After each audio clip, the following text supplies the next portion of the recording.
Hi all. ഇന്ന് നമുക്ക് ഒരു മുട്ട കൊണ്ട് പ്ലേറ്റ് നിറയെ പലഹാരം ഉണ്ടാക്കിയാലോ. ഇതൊരു പഴയകാല സ്നാക്കും കൂടിയാണ് കേട്ടോ.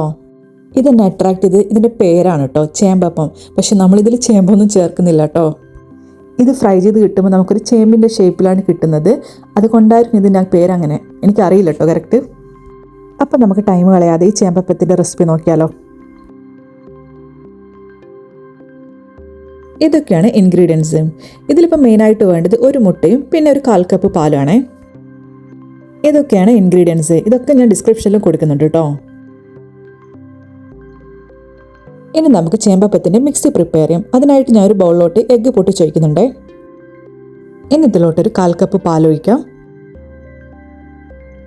ഞാനിവിടെ ഒരു 1/4 കപ്പ് ഷുഗറാണ് ആഡ് ചെയ്യുന്നത്. നിങ്ങൾക്ക് അഡ്ജസ്റ്റ് ചെയ്യാം കേട്ടോ മധുരത്തിനനുസരിച്ചിട്ട്. പിന്നെ ഒരു 1 ടീസ്പൂൺ ഏലക്കാപ്പൊടി ഇതെന്തായാലും ആഡ് ചെയ്യണേ.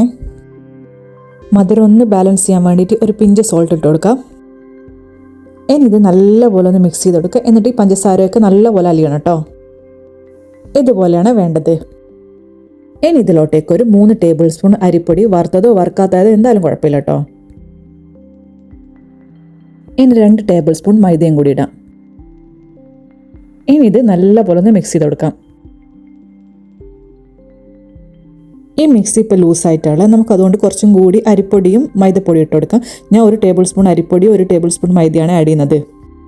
എന്നിട്ട് നല്ലപോലെ ഒന്ന് മിക്സ് ചെയ്ത് കൊടുക്കാം. ഇനി വീണ്ടും ഇതിലോട്ടേക്ക് പൊടി ആവശ്യമുണ്ടെങ്കിൽ നിങ്ങൾ അതിനനുസരിച്ച് ഇട്ട് കൊടുക്കണം. രണ്ടും ഒരുപോലെ തന്നെ ഇട്ട് കൊടുക്കണം കേട്ടോ. ഇനി ഇതിലോട്ടേക്ക് ഒരു പിഞ്ച് ബേക്കിംഗ് സോഡ ഇട്ട് കൊടുക്കാം. ഇത് ഫ്രൈ ആകുമ്പോൾ പെട്ടെന്ന് പൊന്തി വരണ്ടിയിട്ടാണേ. ഇനി ഇത് നല്ലപോലെ മിക്സ് ചെയ്ത് കൊടുക്കാം. ഈ ഒരു പാകത്തിലെത്തണം. ഓവർ ലൂസാവാനും പാടില്ല, ഓവർ ടൈറ്റ് ആവാൻ പാടില്ല. ഒരു മീഡിയത്തിൽ കേട്ടോ. ഇനി നമുക്ക് ചേമ്പപ്പം ഫ്രൈ ചെയ്യാം. അതിനായിട്ട് ഞാനിവിടെ ഓയിൽ ചൂടാക്കാൻ വേണ്ടി വെച്ചിട്ടുണ്ട്. ഏത് ഓയിൽ എടുക്കാം കേട്ടോ. ഇതുപോലെ മാവ് എടുത്തിട്ട് ഓയിലിലേക്ക് ഇടുക. പറ്റുമെങ്കിൽ ജസ്റ്റ് ഒന്ന് ലാസ്റ്റ് ഇത്തിരി വാല് പോലെ ആയിക്കോട്ടോ. ഇത് നമ്മൾ എങ്ങനെ ഇട്ടാലും ആ ഒരു ചേമ്പിൻ്റെ ഷേപ്പിൽ തന്നെയാണ് ആവുന്നത്. അതുകൊണ്ട് കുഴപ്പമൊന്നുമില്ല കേട്ടോ. എല്ലാം ഇതുപോലെ തന്നെ നുള്ളിയിടാം കേട്ടോ. ഫ്ലെയിം ഒരു മീഡിയത്തിൽ വെച്ചാൽ മതി കേട്ടോ. അതിൽ പെട്ടെന്ന് കരിഞ്ഞു, പിന്നെ ഉള്ളി വെന്ത് കിട്ടില്ല.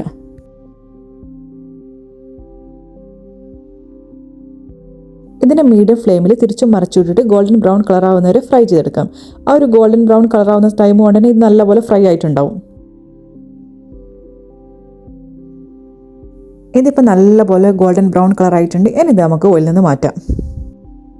അപ്പം നമ്മുടെ സിമ്പിളായിട്ടുള്ള ചേമ്പപ്പം ഇവിടെ റെഡി ആയിട്ടുണ്ട്. എല്ലാവരും ഒന്ന് ട്രൈ ചെയ്ത് നോക്കണേ. ട്രൈ ചെയ്ത് നോക്കിയിട്ട് ഫീഡ്ബാക്ക് കമൻറ്റിലൂടെ പറയണേ. അപ്പം നിങ്ങൾക്ക് എൻ്റെ ചാനൽ ഇഷ്ടമായാലും വീഡിയോ കണ്ടു ലൈക്ക് ചെയ്ത് സബ് ചെയ്ത് സപ്പോർട്ട് ചെയ്യണേ. പിന്നെ നോട്ടിഫിക്കേഷൻ ഓൺ ആക്കാൻ മറക്കരുത്. അപ്പോഴാണ് നിങ്ങൾക്ക് എൻ്റെ വീഡിയോസൊക്കെ കറക്റ്റായി കിട്ടുള്ളൂ. Thank you for watching.